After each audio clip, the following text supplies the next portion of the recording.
It felt both daunting and ambitious this morning, but also optimistic and purposeful to hoist my backpack again. But this is what I'm here for.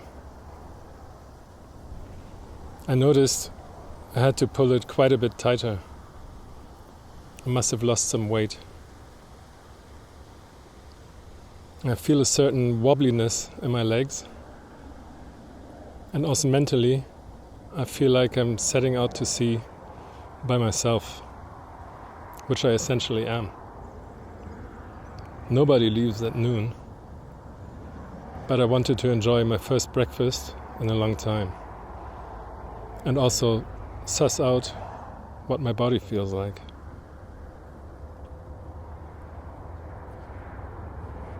I don't know yet how far I will be able to walk, but I'm about to find out. And I don't have a destination.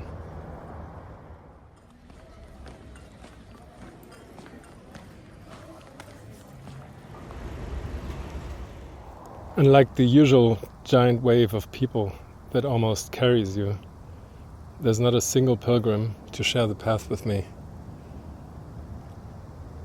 I'm almost starting to miss the click-clack of the metallic poles, but only almost.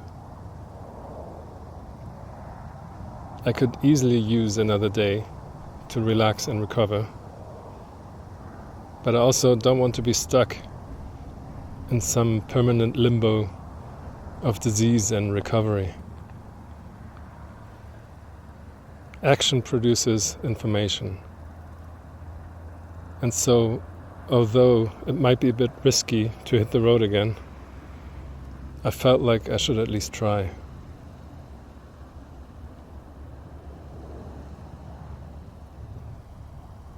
It's hard, but no one said it was going to be easy. This Camino is both mentally and physically quite a different beast, much more demanding than my first two. It's almost like the first two Caminos were a dress rehearsal to see if I could do the real thing.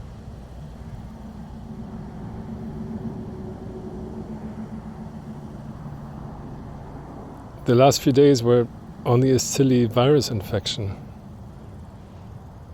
but I really feel like it has taken undue amounts of energy out of me, both physically and emotionally. I feel drained and depleted from the inside.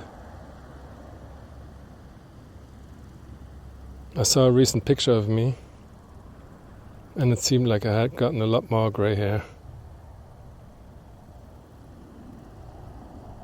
I feel like I really need to do something for my soul.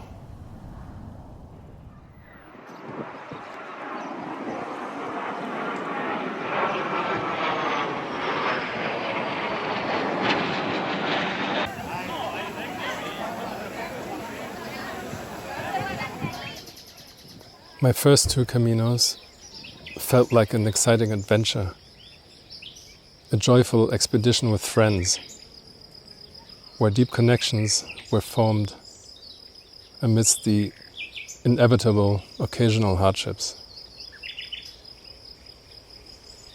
But this time around, there are moments when the path seems to mirror Colonel Willard's descent into the heart of darkness in the movie Apocalypse Now. That haunting Odyssey, inspired by literary greats like Joseph Conrad's novel and Homer's Odyssey.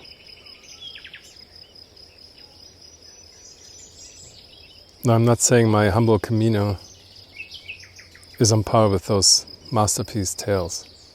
That would be preposterous. But the reason those stories have endured is precisely because they speak to universal truths and experiences we all deal with as human beings on this journey called life.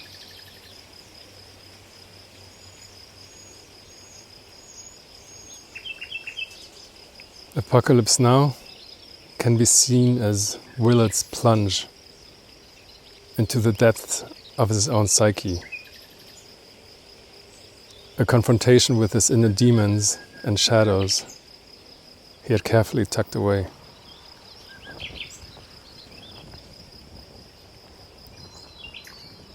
His transformative trip up the river, but into himself, forces him to navigate the intricate complexities of human nature and morality itself.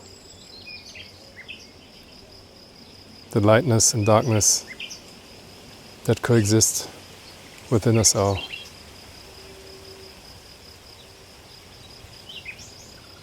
And as I walk this Camino,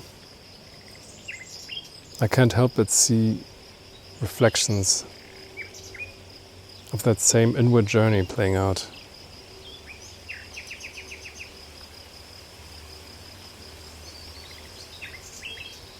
But the Camino isn't just a descent into our own heart of darkness.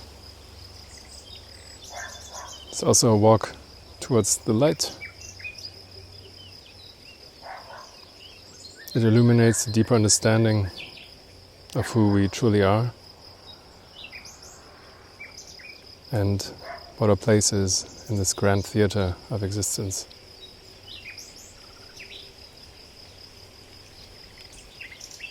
And each twisted knee or aching stomach or whatever else is in your way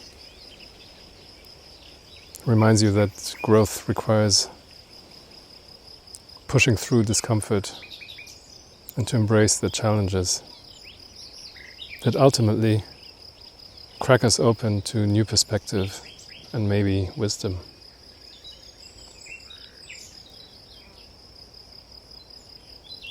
So fellow pilgrims, when it's hard, try to lean into the depths this path may take you on.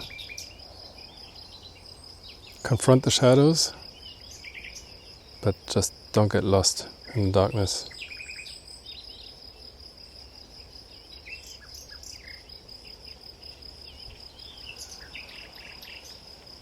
I'm happy with my decision to have left the city in spite of my doubts. It was a beautiful, very solitary walk, and I found a great albergue in the middle of nowhere on the alternative route. But more on that tomorrow. So if you like this kind of thing, leave a like, leave a comment, subscribe, and come walk along with me on the Camino de Santiago.